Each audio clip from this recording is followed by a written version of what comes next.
untuk mengukur kebenaran seseorang beragamanya benar atau tidak, lihat saja di sholatnya.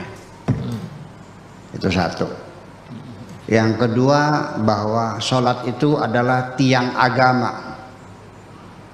As-sholatu imaduddin, faman aqamaha faqad haddamaddin. Barang siapa yang mendirikan sholat berarti mendirikan agama. Wa man tarakaha faqad haddamaddin. Barang siapa meninggalkan sholat berarti menghancurkan agama. Lalu ada lagi hadis, wah segudang nih saya teman-teman. Ya, banyak ratusan hadis tentang sholatnya. Ya, antara lain, inna awwala ma yuhasabu bihil mar'u yaumal qiyamah as-sholatu. Nanti amalan-amalan yang pertama-tama dihisab oleh Allah adalah sholat. Barang siapa yang tidak sholat maka semua amalnya tidak diterima. Banyak banget deh. Nah, hadis-hadis inilah yang kemudian menyebabkan umat Islam dalam beragama terjebak dalam agama seremoni, agama ritual. Iya kan? Nah, agama spiritualnya lepas. Agama sosialnya lepas. Mana buktinya agama sosialnya? Berantem kok perang saudara sampai sekarang. Apakah dibenarkan umat Islam saling bunuh-membunuh? Iya, Irak hancur lebur, Syria porak-poranda, Yaman masih terbakar, Libya jungkir balik. Ini bukan sekarang, dari zaman dahulu kala umat Islam saling bunuh-membunuh itu. Di mana ibadah sosialnya? Di mana spiritualnya? Kita sibuk bikin masjid. Ya, semakin rajin berjamaah, semakin rajin bertengkarnya. Saya tidak merendahkan sholat, ya tidak. Tetapi kenapa di Al-Quran sendiri, kalau memang itu sebagai tiang agama, kalau itu memang menjadi ukuran seseorang, kalau tidak sholat amalnya tidak ada yang diterima. Kenapa dalam Al-Quran ibadah sholat hanya sekali-kali disebutkan dan tidak berulang-ulang? Itu pun secara global saja, aqimus sholat. Berapa kali sehari tidak disebutkan, rakaatnya tidak disebutkan, apa yang dibaca juga tidak disebutkan. Tidak ada dalam Al-Quran bagaimana protokol sholat itu dilakukan. Dan sampai sekarang sholat orang berbeda-beda.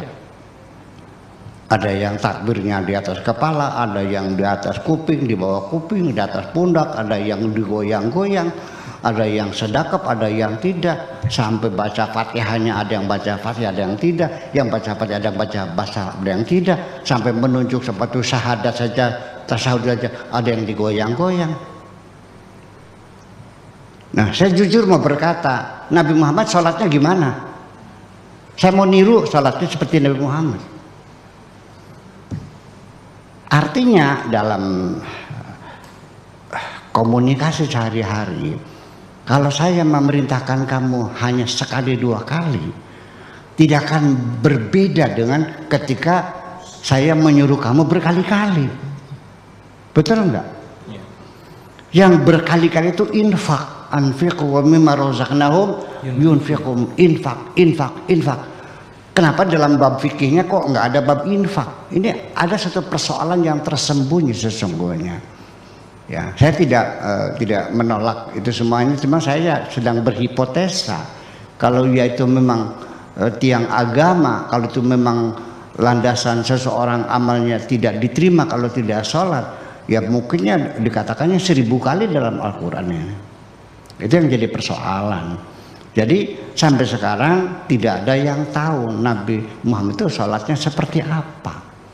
Saya ingin meniru seperti Nabi sholatnya. Ayo sedekap nggak Nabi?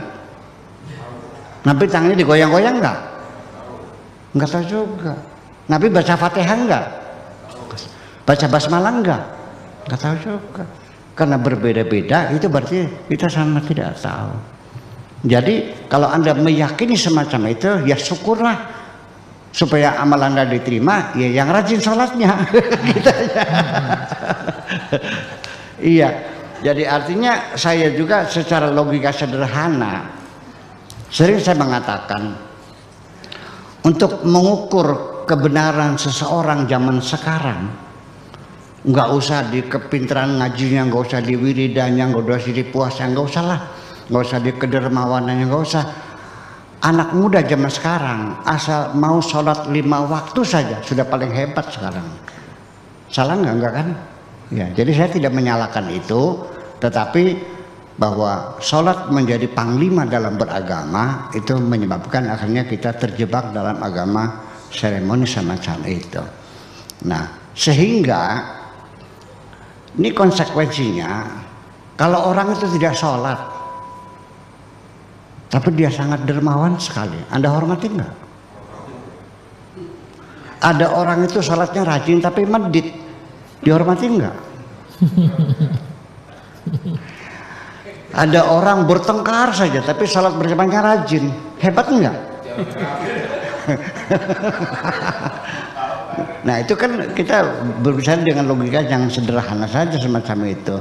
Tetapi saya tidak merendahkan, saya tetap mengagumi, saya menghormati, dan saya menyanjung orang yang sholatnya rajin. Itu aja persoalannya. Tetapi saya tidak akan merendahkan seseorang karena dia tidak sholat. Nah sekarang kalau orang beragama lain gimana? Anda hilangkan semua kebaikannya karena dia agamanya lain gitu.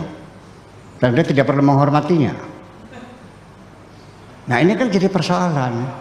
Akhirnya melebar sampai kepada sholat, sehingga orang dihinakan karena tidak sholat, orang dihinakan karena agamanya berbeda dan sebagainya. Saya dalam beragama seperti ini.